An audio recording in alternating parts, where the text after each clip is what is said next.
సుమారు 4 ఏళ్ల క్రితం విడుదలైన హీరో ప్రభాస్ మిర్చి చిత్రంలో పండగలా దిగి వచ్చాడు అనే పాట పాడిన బాలీవుడ్ గాయకుడు కైలాష్ ఖేర్ హీరో ప్రభాస్ కు చాలా ఇష్టమట. ఎప్పటికీ కైలాష్ ఖేర్ కు తాను అభిమానినని ప్రభాస్ చెప్పుకొచ్చాడు.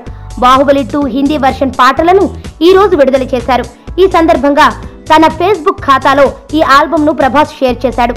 బాహుబలి 2లో తనకిష్టమైన హిందీ పాటను కైలాష్ ఖేర్ పాడాడని, ఈ పాట అందరికీ నచ్చుతుందని ఆశిస్తున్నానని ఆ పోస్ట్ లో ప్రభాస్ పేర్కొన్నాడు. కాగా ఈ నెల 28న బాహుబలి 2 చిత్రం ప్రేక్షకుల ముందుకు రానుంది.